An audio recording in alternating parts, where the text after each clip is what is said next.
A continuación, Noticiero Telesucesos. Clasificación A. Apto para todo público. Un noticiero pensado para usted porque se lo merece. Nos acercamos a la realidad desde diferentes perspectivas. Noticiero Telesucesos. Primera parte del Noticiero Telesucesos, con las noticias más importantes del día. Amigos, bienvenidos a una edición más del Noticiero Telesucesos, aquí a través de la señal del canal 29. Hoy día, viernes 10 de diciembre del 2021, día en el que se celebra el Día de los Derechos Humanos. Este noticiero llega gracias al auspicio de Preescolar El Parque. Usted, padre de familia, está buscando un preescolar para su niño que le garantice la mejor educación, además el ingreso a las principales instituciones educativas de la ciudad. Preescolar El Parque es la solución. Comunícate al 0997 37 20 81. Comenzamos con la información. Un día como hoy. Un joven fue sorprendido en mitad del campo por una violenta tempestad. En medio del pánico, ante los relámpagos, le pidió a Dios que no lo matara, a cambio de hacerse monje. En efecto, tiempo después cesó la tempestad. El muchacho cumplió su promesa y se hizo religioso. Aquel hombre se llamaba Martín Lutero y estaba destinado a cambiar la historia del catolicismo y, de paso, la historia del mundo occidental.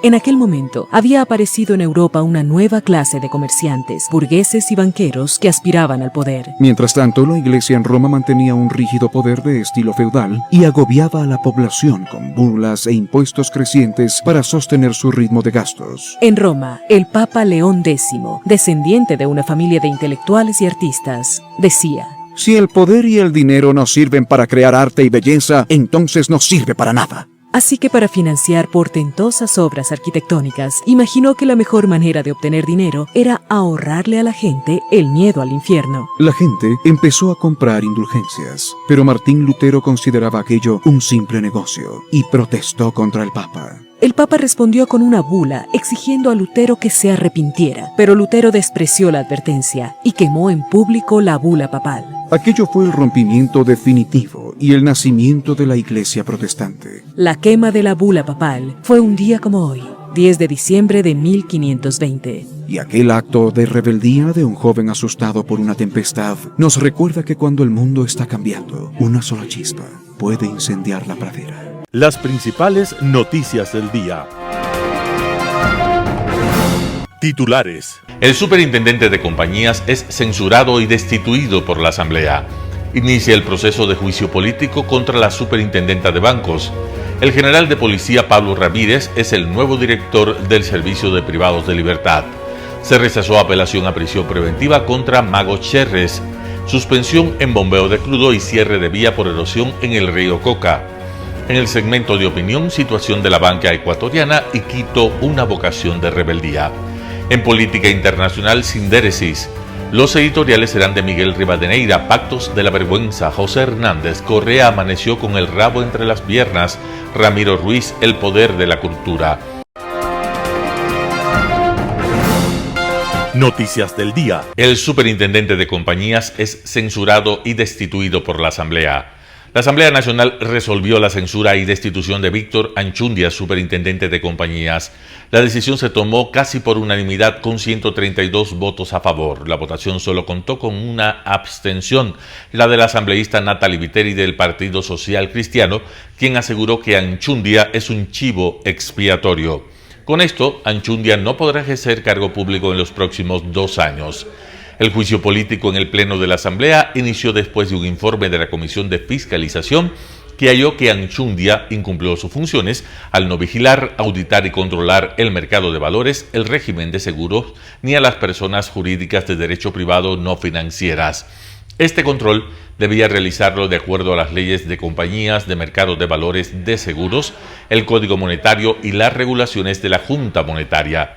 El caso se centró especialmente en la estafa al ISPOL y la falta de control de la super de compañías en 2 ámbitos: a las empresas Ecuagran y Delcorp, que negociaron facturas comerciales con el ISPOL, y a las casas de valores Citadel y Val Pacífico, que participaron en las operaciones de bonos del ISPOL. Durante la intervención de Anchundia, señaló que la competencia del control de inversiones del ISPOL recaía sobre la Superintendencia de Bancos y, en todo caso, sobre la anterior administración de la Superintendencia de Compañías a cargo de Suat Mansur.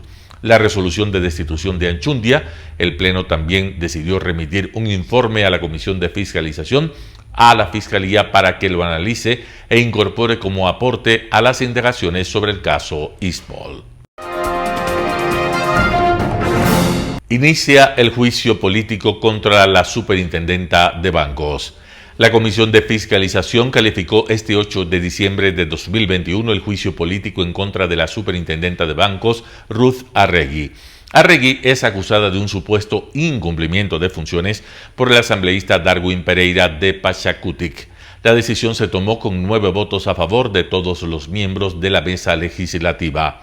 Sus señalamientos tienen base en 8 causales, entre las que se destacan la falta de control de las instituciones financieras para prevenir fraudes digitales, la falta de control de instituciones ilegales como Big Money en Quevedo, las renegociaciones que hubo durante la pandemia. También la comisión deberá ahora definir un calendario del proceso de juicio político que incluya las comparecencias y la presentación de pruebas de descargo por parte de la superintendenta Arregui. El general de policía Pablo Ramírez es el nuevo director del SENAI. El general de policía Pablo Ramírez fue designado este 8 de diciembre de 2021 como nuevo director general del Servicio Nacional de Atención Integral a Personas Adultas Privadas de Libertad y Adolescentes Infractores SENAI. Así lo establece el decreto ejecutivo 282, firmado por el presidente de la República, Guillermo Lasso. Ramírez llega como titular del SENAI en lugar de Fausto Cobo, a quien el primer mandatario le encargó de forma temporal la dirección de la institución tras la renuncia de Bolívar Garzón en medio de una masacre carcelaria que dejó 68 presos asesinados y 25 heridos en noviembre pasado. Ramírez tiene una trayectoria de 27 años en la Policía Nacional, ha sido condecorado varias veces y ha realizado cursos a nivel nacional e internacional en inteligencia e investigación criminal. Se rechazó apelación a prisión preventiva contra Mago Cherres. Los jueces de la Sala Penal de la Corte del Guayas, Beatriz Cruz, Juan Paredes y Fabiola Gallardo, negaron la apelación a la prisión preventiva dictada contra Jorge Cherres Miño, conocido como El Mago, por supuesta falsedad de información en el caso ISPOL.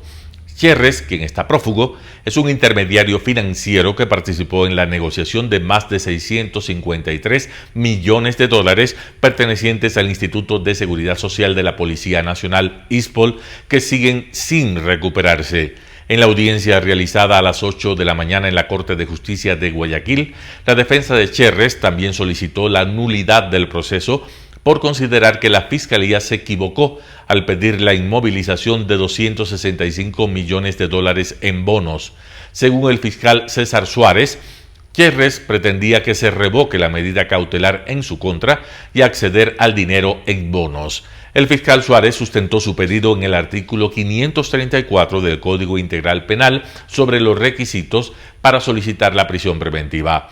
Más de 900 millones de dólares del portafolio de inversiones del ISPOL están en riesgo por inversiones irregulares que se hicieron entre 2014 y 2019.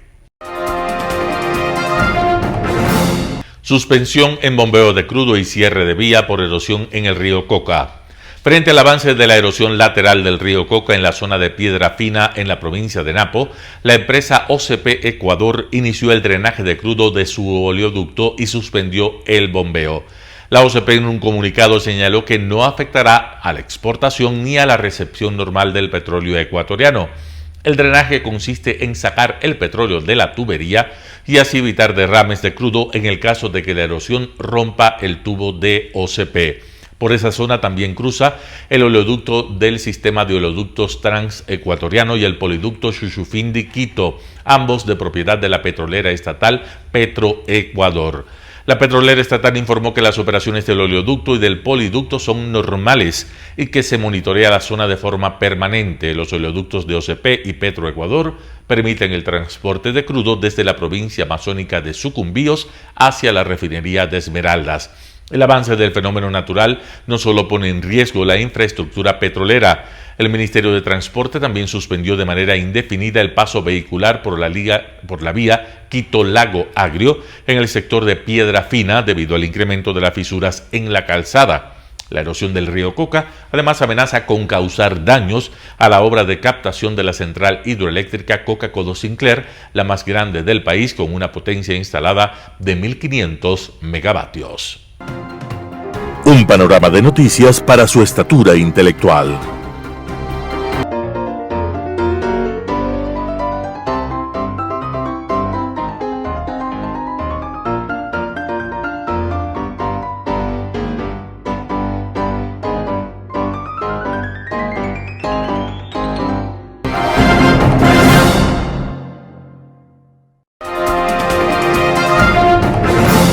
Opinión. Estimados amigos y amigas, buenas tardes. Gracias por estar con nosotros nuevamente en este programa de Telesucesos. En los últimos tiempos hemos estado haciendo comentarios sobre una serie de temas que tienen que ver con la economía y las finanzas del Estado ecuatoriano. Hemos hablado sobre la crisis fiscal, hemos hablado sobre las finanzas públicas, sobre el tema del crecimiento económico, sobre el desempleo, los niveles de pobreza existentes en la economía ecuatoriana, que todavía siguen existiendo esos problemas sumamente que son graves en el país. Pero creo que ha llegado la hora de hacer un comentario sobre un sector muy importante que es la economía, básico para el financiamiento del desarrollo futuro del país. Este tema tiene que ver con la banca ecuatoriana, la banca privada ecuatoriana, no la banca pública, tampoco las cooperativas de ahorro y crédito ni las mutualistas, solamente las bancas privadas. Y en este tema incorporaré pues como banca privada el Banco del Pacífico, que está en manos estatales, pero que se clasifica como banco privada para los efectos de análisis del sector. La pregunta que hacemos es: ¿cómo está la banca ecuatoriana privada actualmente en el Ecuador? No obstante todos los problemas que tenemos en la economía. Bueno, sencillamente, digámoslo, estimados amigos, que la banca goza de buena salud. ¿Qué significa eso? La banca está sólida, está solvente y está líquida. Así es. Frente a otros sectores que todavía siguen siendo débiles. Pero amigos, en buena hora que la banca goce de buena salud. Y no solamente es este año, sino que el año pasado y años anteriores han estado gozando de esas condiciones. ¿Cuáles son las facetas, los aspectos o los indicadores que sencillamente a uno le permiten llegar a la conclusión que yo he afirmado? De que la banca está sólida, está solvente y está líquida. Bueno, hay varios indicadores, varios aspectos que eso lo analizan las autoridades correspondientes, porque hay algunos aspectos que están en la ley y hay que cumplir con la ley, pero también pues sencillamente por la buena administración que hacen los altos ejecutivos de la banca privada ecuatoriana. No importa si son bancos chiquitos, bancos grandes o medianamente grandes. Y no importa si están dedicados o concentrados fundamentalmente en crédito corporativo, microcrédito, créditos de consumo, etcétera. Primero veamos el patrimonio de la banca. El patrimonio de la banca está aproximadamente en 5.050, 5.100 millones de dólares. Los activos totales están en 51.000 millones más o menos, que significa un coeficiente de expansión más o menos de 10-1. La banca comercial, pues en Ecuador, como en todas partes del mundo, sencillamente trabaja con la plata nuestra, con la plata de los depositantes. Y los banqueros tienen responsabilidades no solo con sus accionistas, que son los propietarios de la banca, sino con sus depositantes fundamentalmente, ¿sí? Entonces hay una relación de 10-1.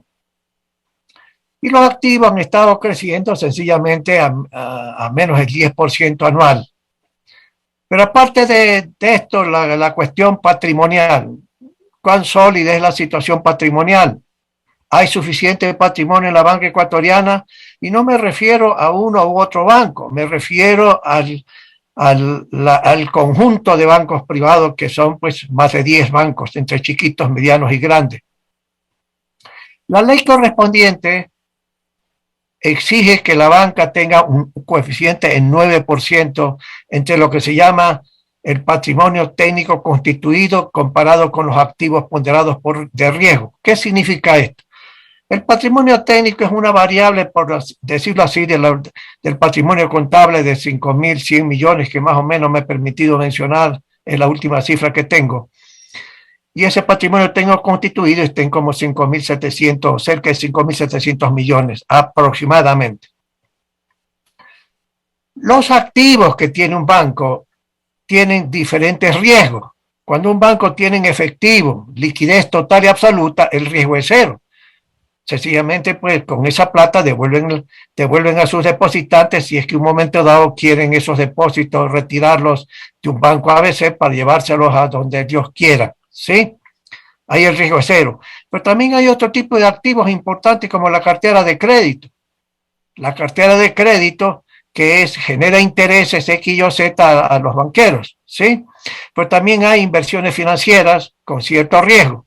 Entonces se va apoderando esos riesgos de acuerdo a disposiciones técnicas legales y de la superintendencia de banco, y sencillamente hay que tener suficiente capital para hacer frente a esos activos que se ponderan por riesgos.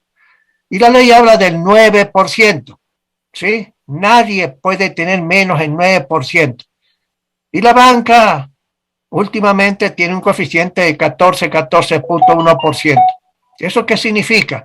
Que no solamente que están cumpliendo con las disposiciones legales que exige pues, la banca a la banca ecuatoriana, sino que sencillamente por disposiciones de la política de cada banquero tiene un coeficiente muy importante, superior a la ley. Y eso es positivo, muy positivo. Cuando un banco tiene menos patrimonio de lo exigido por la ley del 9%, la superintendencia de bancos tiene que hacer un chequeo, un análisis concienzudo y detallado de por qué motivo se tiene pues un coeficiente menos del 9% o con riesgo de que baje del 9%. Y ahí pues la superintendencia toma decisiones con ese banco, con sus directores para que aumenten el capital.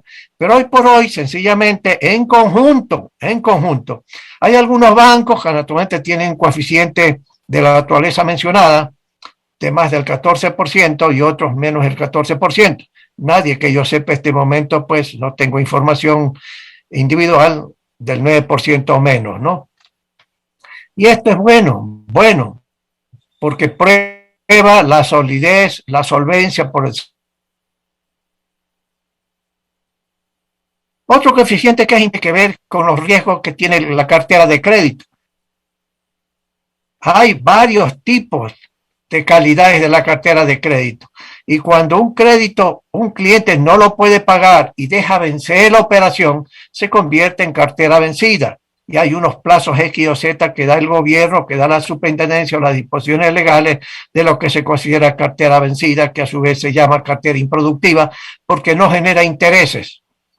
Ahí siempre los banqueros hacen un análisis de riesgos, porque sencillamente están jugando el destino de la plata de los depositantes. O sea que los banqueros profesionalmente tienen que tener mucho cuidado cuando dan un crédito. Tienen que evaluar muy detalladamente los riesgos de un cliente.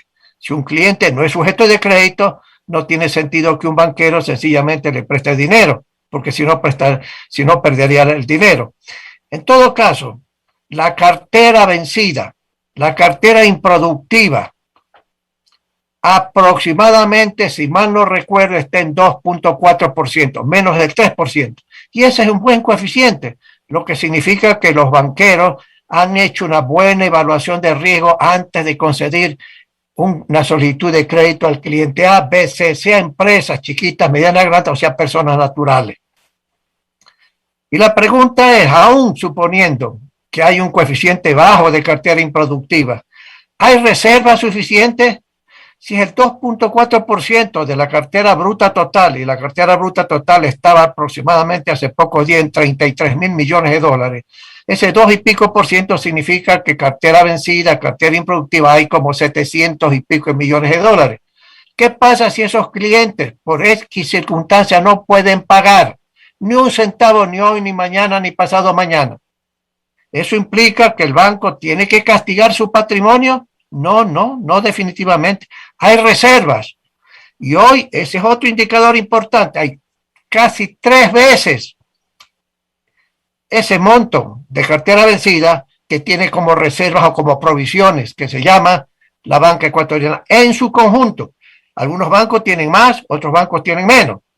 Pero eso es un coeficiente importantísimo de la política que hacen los banqueros con respecto a ese elemento de riesgo crediticio, que es el elemento importante en los activos de cada banco. Ahora, ¿de dónde salen estas provisiones, estas reservas? Bueno, sale de los ingresos brutos, de las utilidades brutas de los bancos. Y en buena hora también que el SRI y el gobierno nacional sea consciente de que es necesario tener reservas suficientes para proteger esa cartera de créditos importantes en la actividad bancaria. Si mañana un banco tuviera menos de 100% de reservas de su cartera improductiva, significa que tiene que castigar el patrimonio. Y eso no es saludable para nadie, ni para el banco, ni para el conjunto de bancos, ni para el mercado, ni para la economía.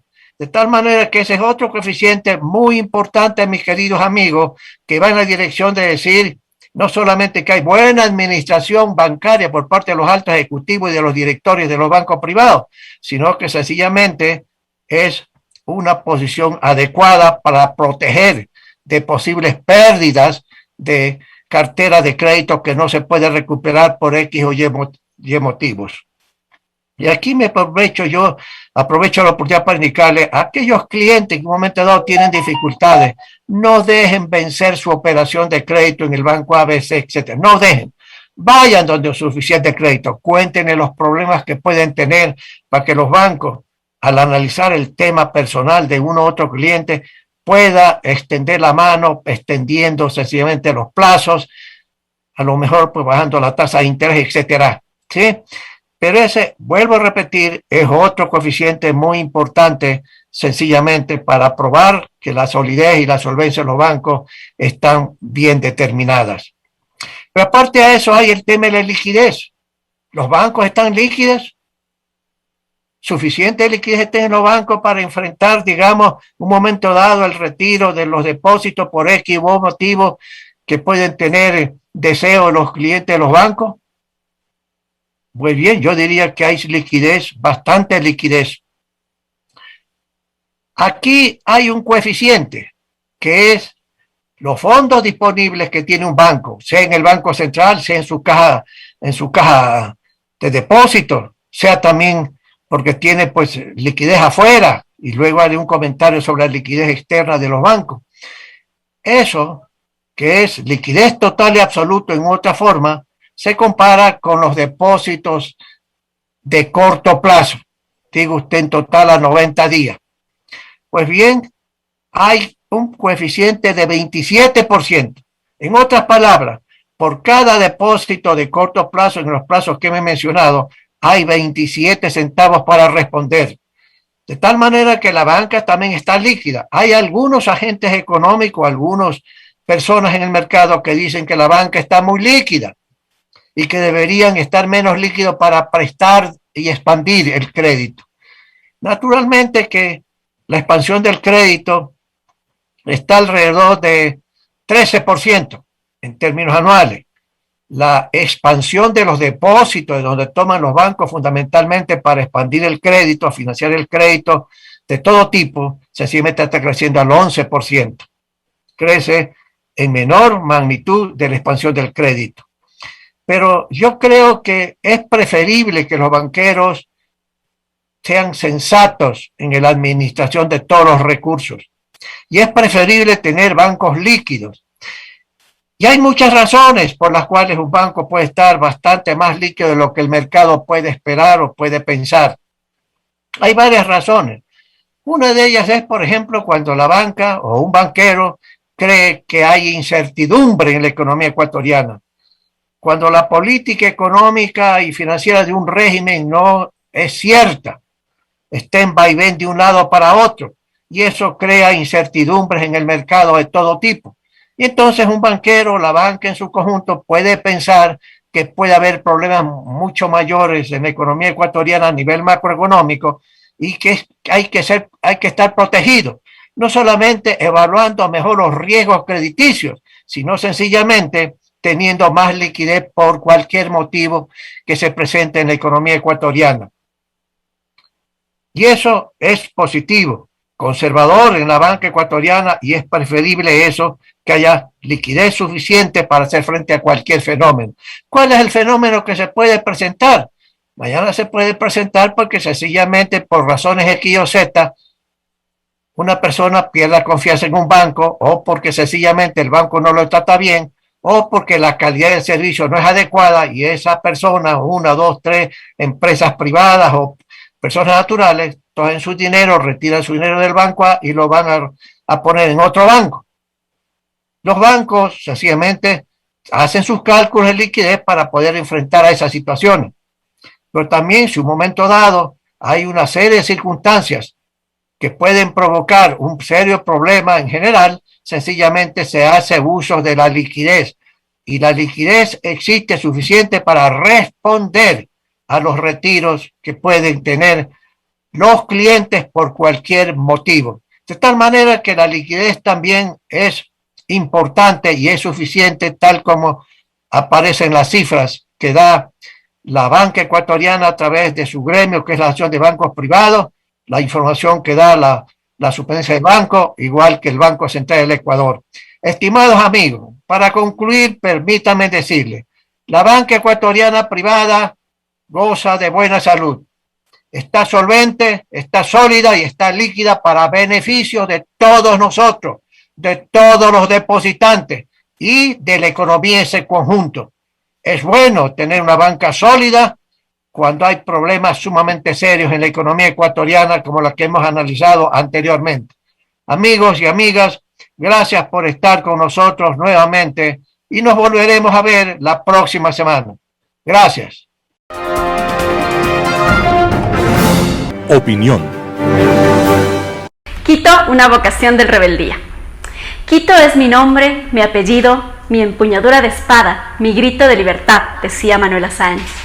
Hoy celebramos a la ciudad que acoge a propios y extraños, cuyos rincones admiramos tanto como sus paisajes, testigo de los hechos más relevantes y cuna de la resistencia. Quienes la habitamos somos herederos de su patrimonio, y en sus 487 años de fundación española, entre cúpulas, claustros, aún conservamos riquezas originales de la aclamada escuela quiteña. Y Manuela Sáenz, Manuela Cañizares y Manuel Espejo son las insumisas, símbolo de la irreverencia. Pero esta ciudad colonial ha crecido y es la más poblada del país. Por ello debe repensarse hacia el futuro, con el reto de condensar lo antiguo y lo moderno, construir polos de desarrollo en los diferentes sectores y barrios que necesitan atención. Quito requiere definir su horizonte, planificar a largo plazo y reformar integralmente su estructura administrativa. Imagino, por ejemplo, una ciudad ecológica, productiva e inclusiva. Y para lograrlo es el momento de instaurar políticas de separación y tratamiento de residuos, cuidado del medio ambiente, desarrollo y formalización de la economía, programas para la equidad, así como democratizar el transporte público. Pero después de este único e histórico proceso de remoción, liderado por nosotras, las mujeres, el Consejo Metropolitano posesionó a Guarderas, quien no entiende que es un alcalde de transición y de forma irresponsable, durante estas fiestas, ha priorizado sus intereses electorales por encima del bienestar colectivo. Está gastando recursos innecesarios cuando debe invertir en obra pública, que es lo que le hace falta a la ciudad, por lo que será el único responsable del incremento de casos de COVID, ya que la pandemia no ha terminado. Pero a pesar de ello, de los malos políticos, La ciudad capital seguirá siendo antorcha de luz y verdad. Parafraseando a Jorge Enrique Adum diría: Quito es más que arquitectura y geografía. Es la historia de una vocación de rebeldía. Y yo agrego, liderado por las mujeres. Global Hoy con Alan Carden. Asistimos a una realidad que augura muy pocas esperanzas para los procesos democráticos de corte liberal en América Latina. El modelo autoritario, disfrazado de socialismo del siglo XXI, ha comprendido muy bien lo que sus predecesores ideológicos, el fascismo italiano y el alemán, y las varias expresiones del marxismo, ruso, chino, cubano, albanés o norcoreano, ya habían percibido en su lucha por mantener vigente el concepto dominante en la historia humana de la autocracia y del poder absoluto del gobernante, llámese rey, faraón, Führer o secretario general, sobre una población servil y obediente, moldeada y domesticada por el adoctrinamiento, el terror y la propaganda. Para la aplicación de estos mecanismos, el monopolio de la información es la condición esencial. Con el advenimiento del Internet, se pensó que este sería el factor liberador que el mundo precisaba para que las trabas a la información desaparecieran y con ellas se volviera real la participación masiva de la gente en la discusión política y en la toma de decisiones comunes. La realidad, como ocurre tan frecuentemente, demostró la fragilidad de las estructuras mentales teóricas. Rápidamente, los regímenes autoritarios se dieron cuenta de los graves riesgos que para ellos implicaba la posibilidad de un acceso universal a la información, pues ésta habría demostrado el absoluto contraste entre el imaginario mundo creado por los aparatos de propaganda del Estado totalitario y la realidad objetiva. Invirtieron grandes recursos para desarrollar sistemas electrónicos de censura que les permitieran bloquear sea las señales de emisores externos o impedir el acceso a estas señales a sus ciudadanos. Al principio no era particularmente difícil, pues la condición de miseria generalizada en que vivían todos estos estados excluía en la práctica la posibilidad de acceder a título personal a ordenadores personales. Tan solo las élites del Estado totalitario tenían acceso, y muy controlado por cierto, a esas peligrosas y subversivas informaciones, imágenes e ideas que este inquietante progreso traía al mundo. Conforme los costos de los computadores personales fueron bajando, se volvió indispensable crear entornos cerrados para que la censura estatal, las mordazas y las vendas pudieran seguir siendo efectivas en el permanente esfuerzo de las autocracias por mantener a toda costa en la ignorancia y el engaño a sus pueblos. Así, China desarrolló su nueva gran muralla, esta vez electrónica, que le permite mantener a 1.300 millones de personas inmersas literalmente en un permanente cuento chino, donde las técnicas de propaganda y control social, un tanto primitivas del Dr. Goebbels, han podido ser perfeccionadas a un grado inimaginable, con el uso de tecnologías muy avanzadas de reconocimiento facial, lenguaje gestual y corporal, hechas posible por el desarrollo de la inteligencia artificial y la instalación de cientos de millones de cámaras de vigilancia, además de los teléfonos celulares convertidos ya en extensiones del cuerpo a través de los cuales se establece desde la ubicación en tiempo real de las personas hasta sus conversaciones y opiniones más íntimas. Esta nueva muralla, firewall, la pared de fuego, se ha convertido en la norma para cualquier estado autoritario que se respete, desde Corea del Norte hasta Cuba, pasando por Rusia y las teocracias islámicas saudita e iraní. Conforme los estados autoritarios se afirman en la región, cada vez será más difícil salir de ellos, como se ha evidenciado ya en los casos de Nicaragua, donde la dictadura se despojó de cualquier pudor para atornillarse al poder, exiliando o encarcelando a sus opositores a vista y paciencia de toda la comunidad americana. O de Venezuela, donde los tiranos se indignan por las tibias críticas de una del todo inoportuna misión de observadores de la Unión Europea, a la que terminan expulsando del país.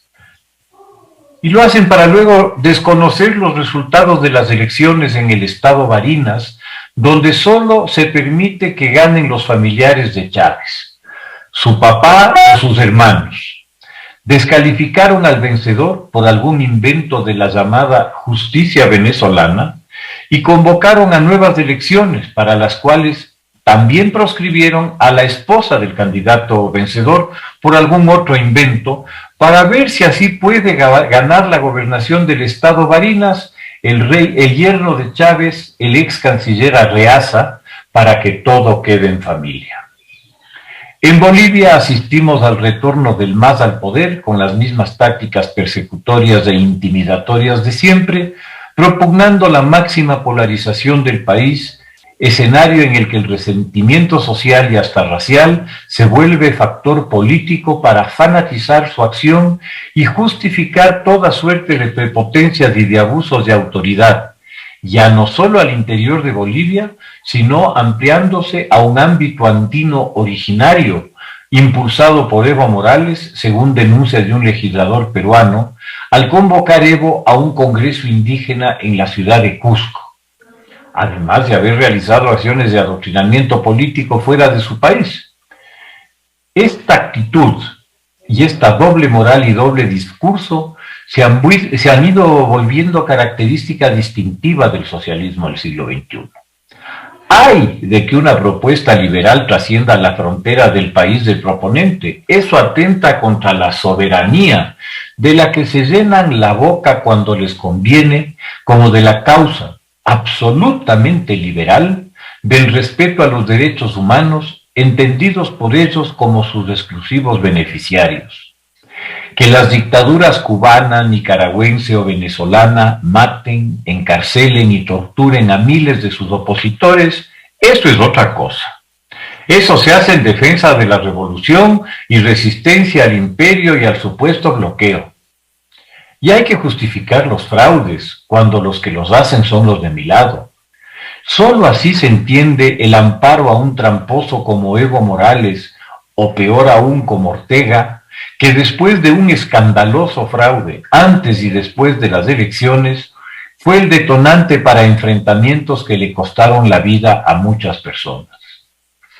La estigmatización de los opositores, siempre tildados de neoliberales, de ultraderechistas, en un continente que, para su desgracia, nunca tuvo la fortuna de vivir un verdadero liberalismo, le sirve para ocultar con slogans vacíos el descomunal fracaso de sus políticas socialistas, que a los únicos que han logrado sacar de la pobreza y convertirlos a estos sí en millonarios, es a los altos funcionarios de sus gobiernos, a sus familiares, agnados y cognados, y a la tupida red de delincuentes de los que sistemáticamente se han rodeado.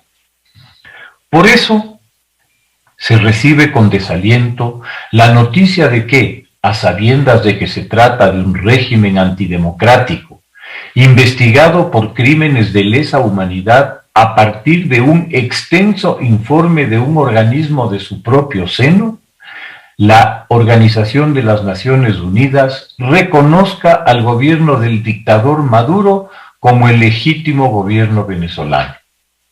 Triste día para la ONU, pero más triste todavía para la región y sobre todo para Venezuela. Muchas gracias. Editorial. Pactos de la Vergüenza, editorial de Miguel Rivadeneira, publicado en Diario El Comercio. Resulta una vergüenza, aunque ya les queda poco de ello, la actuación de partidos, movimientos políticos y bloques legislativos en la Asamblea. fueron incapaces de aprobar, modificar o negar la reforma tributaria presentada por el Ejecutivo, como ordena la Constitución, porque no dieron los votos necesarios, pero sí salvaron de la sanción y destitución a un legislador corrupto, así repitieron en el debate, con la abstención del número requerido, que no permitió alcanzar los 2/3 para ello. Perdieron el tiempo un mes en discusiones y observaciones que hicieron creer a los ecuatorianos que iban a cambiar y mejorar el texto de la reforma tributaria, que sí tenía errores, pero eso solo fue un engaño, porque el momento de la definición final, los supuestos cuestionadores del proyecto abandonaron el recinto legislativo y evadieron el tema, y los otros no dieron los votos. A vista y paciencia de los ecuatorianos, protegen a un legislador que, según los testimonios de sus cercanos colaboradores y las pruebas testimoniales, audios y videos presentados en el proceso, daban cuenta de otro actor de los diezmeros y cobradores de dinero de manera vergonzosa. Con los votos del correísmo y una parte de Pachacutic, salvaron a un corrupto. Fue la proclama, y perdieron la oportunidad de reivindicarse cuando en la ocasión anterior, con 121 votos, destituyeron a la vicepresidenta de la Asamblea con el mismo argumento de cobro indebido a sus asesores y además por gestionar cargos públicos pese a la prohibición legal. ¡Qué espectáculo denigrante! ¡Qué nivel de discusiones! Ver y escuchar estas mutuas acusaciones de las que no se salva la mayoría de sus integrantes, como denunciar el presidente de la Comisión de Fiscalización, acostumbrados a chantajear por debajo al Ejecutivo a cambio de algo para dar los votos. ¿Puede el país confiar en estos señores y señoras que no contribuyen a la solución de los acuciantes problemas de los ecuatorianos, cuya mayoría no cuenta con pleno empleo y vive en la informalidad con angustias, sin ingresos y otros con escasos recursos? ¿Hasta cuándo se puede soportar estas actuaciones que se repiten y por ello la baja popularidad que tienen, aunque eso tampoco les importa? El país debe exigirles que dejen de burlarse más y que trabajen en función de las grandes necesidades, que para eso son remunerados. Por ello, la escasa credibilidad que gozan las organizaciones políticas y que lamentablemente afecta a la calidad de la democracia que se vive. Esta situación obliga a emprender con urgencia una reforma política profunda que cambie esta estructura deformada que facilita la corrupción y que solo se podrá viabilizar con la presión democrática ciudadana de manera permanente, porque si se espera la voluntad de los dirigentes políticos, no va a llegar nunca. Editorial de Miguel Rivadeneira, publicado en Diario El Comercio. Correa amaneció con el rabo entre las piernas. José Hernández, 4 pelagatos. A pesar de algunos daños colaterales, el presidente Lasso resulta ganador indiscutible del caso Pandora Papers. El balance de este proceso se puede evaluar por el destino que tuvo el informe, el número de votos en la Asamblea y el contenido de las mociones votadas anoche hasta las 21:07. El gran perdedor tiene nombres y apellidos: Rafael Correa y su bancada. Pero hubo otros, entre los cuales se halla el bloque radical de Pachacutic, que defendió el bodrio que parió la mayoría de la Comisión de Garantías Constitucionales, dirigida por uno de los suyos, José Fernando Cabas Cango. Su descalabro fue tan ostensible que ni siquiera acompañaron la moción presentada por la correísta Paola Cabezas, en la que pedía la destitución de Lasso. Lasso vuelve de lejos. El 7 de octubre, el Pleno encargó con 105 votos a la Comisión de Garantías Constitucionales investigar el caso Pandora Papers. La resolución marcó un triunfo para el correísmo, primero porque la presentó el correísta Ronnie Aliaga, segundo porque metió un gol olímpico al introducir en el primer punto de la resolución una frase cargada de estrategia golpista. Los Pandora Papers, se dijo, es un hecho de gran interés ciudadano que ha generado una seria conmoción social. La figura de la conmoción es uno de los casos previstos en el artículo 130 de la Constitución, que faculta entonces a la Asamblea Nacional a destituir al presidente. La seria conmoción o la conmoción social se volvió un leitmotiv político y constitucional a lo largo de la supuesta investigación realizada por la Comisión de Garantías Constitucionales, y estuvo hasta el final. Cabezas pidió a sus pares destituir a Lasso porque los Pandora Papers generaron una grave crisis política y conmoción interna. El correísmo y sus aliados chapuceros, como Cabascango, no ocultaron su objetivo, montar un informe que dijera que Lasso violó el mandato derivado de la consulta popular de 2017, que él inscribió su candidatura presidencial antes de deshacerse de las empresas offshore que tenía en Panamá. El desastre en que terminó este desaguisado es de tales proporciones que los 105 votos con que empezó la tarea del correísmo se redujeron a 51 votos, es decir, su bloque y 3 asambleístas más. El correísmo no solo tuvo una derrota abrasadora, mostró a lo largo de la supuesta investigación de lo que es capaz. Basta seguir lo que sucedió en estos 2 meses u oír la intervención de Sofía Sánchez, asambleísta de Pachacutic y miembro de la Comisión de Garantías Constitucionales, para apreciarlo. Tergiversar hechos, esconder documentos, forjar pruebas y testimonios, entrelazar fechas, hechos y circunstancias para justificar lo que sea, mentir sin límites, poner fines políticos por delante de la realidad y de la ley. Así, volvió a probar, por si hiciera falta, que cuando se les acusa de recurrir a métodos mafiosos, se es estrictamente literal. El informe oficial de los Pandora Papers es tan confiable como las fichas que hacía la Stasi, la policía política de la antigua Alemania del Este, y habla perfectamente del estado mental y político putrefacto del correísmo. El correísmo no es el único que pierde en esta maniobra que se propuso destituir al presidente. Pachacutic sale seriamente dividido. El socialcristianismo defendió la institucionalidad ante la imposibilidad de hacer suyo aquel bodrio parido por el correísmo, pero solo con la punta de los dedos. Y a su jefe de bloque, Esteban Torres, le mandaron a criticar al Contralor por haber notificado que tras su investigación no encontró vinculación de Lasso en el periodo prohibido por la ley con capitales o empresas en países catalogados como paraísos fiscales. Torres, con la torpeza debida, calificó de burdo el informe del Contralor. La izquierda democrática, sin embargo, defendió la institucionalidad, pero se prestó, porque el lenguaje da para eso, para presentar una moción absurda por 3 razones.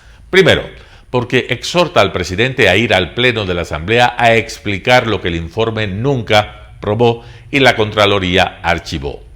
Segundo, porque dispone a la Fiscalía, a la Contraloría, a la UAFE, a la Superintendencia de Bancos y al Servicio de Rentas Internas que revisen otra vez las cuentas, declaraciones de impuestos, participaciones empresariales de Lasso con relación a los Pandora Papers. Es decir, que repitan la investigación que supuestamente ya hizo la Comisión de Garantías Constitucionales. Tercera, porque valida el informe de esa comisión a pesar de que precisamente su moción se produce tras haber sido negada la moción de Paola Cabezas. Pero claro, piden a las instituciones mencionadas que inicien las acciones correspondientes de ser el caso. La lógica que mostró Alejandro Jaramillo, jefe de bloque de la izquierda democrática y ponente de esta estulticia, solo se explica porque tras la notificación del Contralor, algunos bloques quedaron con la bata levantada. En los hechos, el acuerdo del gobierno con el correísmo dejó a algunos bloques con la lista de pedidos, muchos non santos, en la mano. ¿Qué habían concertado en ese ambiente de venganza? No votar por la destitución, el bodrio los disuadió, pero exigir a Lasso ir al Pleno a dar explicaciones. El archivo del caso por parte del Contralor los dejó sin balas en la cartuchera. Para salvar los muebles, se inventaron un exhorto y revivir el informe que sus autores correístas mataron. Por golpistas, oportunistas o extorsionadores, muchos en la Asamblea se anotaron en el proyecto correísta de destituir a Lasso. Asimismo, y a medida que ese montaje se desplomaba, se fueron bajando en silencio de esa camioneta golpista. Lasso les ganó esta partida. José Hernández, 4 Pelagatos. El poder de la cultura, artículo de Ramiro Ruiz. La cultura sigue en el olvido. Nadie sabe el nombre del ministro. Ningún medio ha publicado alguna noticia de la institución inventada por el correísmo. La Casa de la Cultura está ahí. Las dos instituciones nacionales esperan una partida presupuestaria del gobierno para sobrevivir, cuando deben ser autónomas y diseñar un plan para crear la industria cultural. Esta es una de las razones para pensar una vez más sobre esta industria. La industria cultural se dedica a la creación, producción y distribución de bienes y servicios culturales y actividades exclusivamente relacionadas al contenido artístico y patrimonial. El trabajo cultural es una fuente de la economía y desarrollo del país. Tradicionalmente, la cultura se ha comprendido como el componente social que permite a las sociedades adaptarse a un tiempo y a un espacio determinado para poder sobrevivir. A través de la transmisión del conocimiento de generación en generación, ha hecho posible que la cultura se desarrolle y evolucione a prácticas artísticas, científicas e industriales. No olvidemos que la cultura determina nuestra forma de pensar, de ser y de vivir. Según Marshall McLuhan, en el mundo actual vivimos inmersos en la aldea global. Gracias al desarrollo tecnológico y las herramientas de comunicación, podemos interactuar a través de diversos medios y canales con personas y comunidades de todo el planeta. De manera que estamos en el momento de hacer circular la cultura de manera global.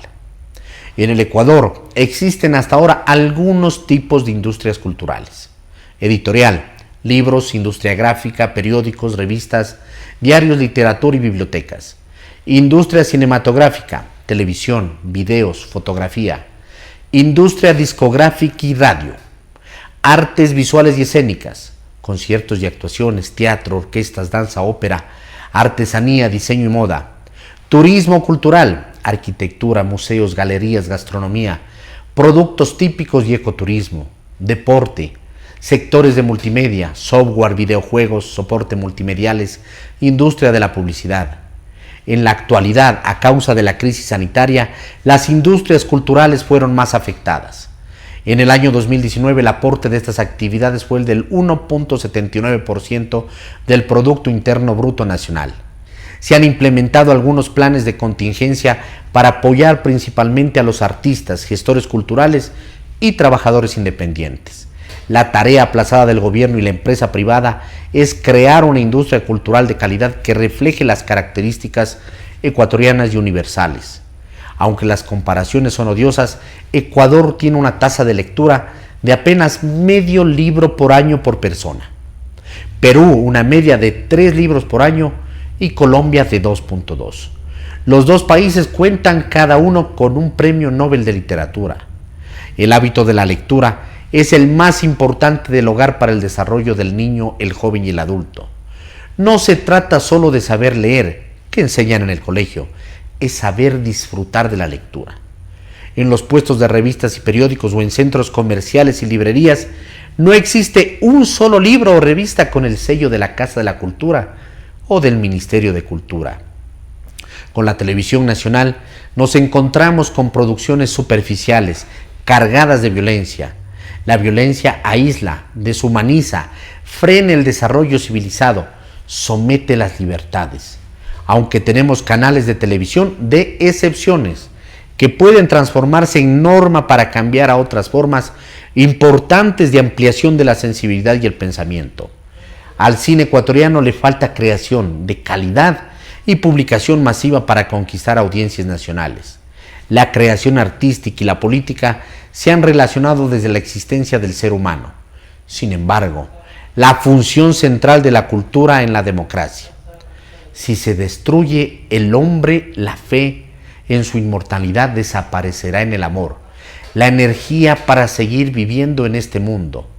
Entonces no habría nada inmoral y todo estaría permitido, incluso la barbarie. Benjamín Carrión precisaba de la cultura ecuatoriana. Si no podemos ser una potencia militar y económica, podemos ser en cambio una potencia cultural nutrida de nuestras más ricas tradiciones. Edward Bernays, padre de la publicidad moderna, decía: somos gobernados, nuestras mentes moldeadas, nuestros gustos formados y nuestras ideas sugeridas en gran parte por personas de las que nunca hemos oído hablar. Los países hegemónicos utilizan la industria cultural como un medio en la batalla por la conquista de nuestros corazones y nuestras mentes. Editorial de Ramiro Ruiz. Amigos, esto ha sido todo por hoy. Que tengan un buen fin de semana. Recuerden seguirnos en nuestras redes sociales. Estamos en Facebook como Telesucesos Quito.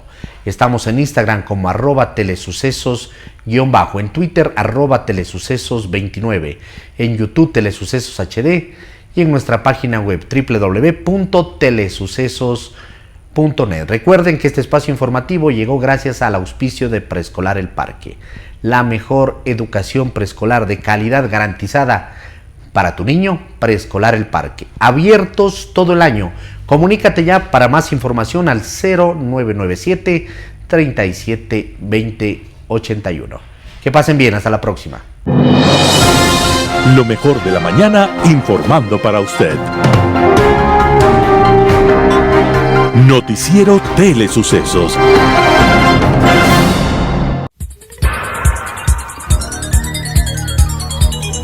Las opiniones vertidas en este espacio por la producción y dirección del programa son de exclusiva responsabilidad de sus autores y de quienes intervienen en ellos.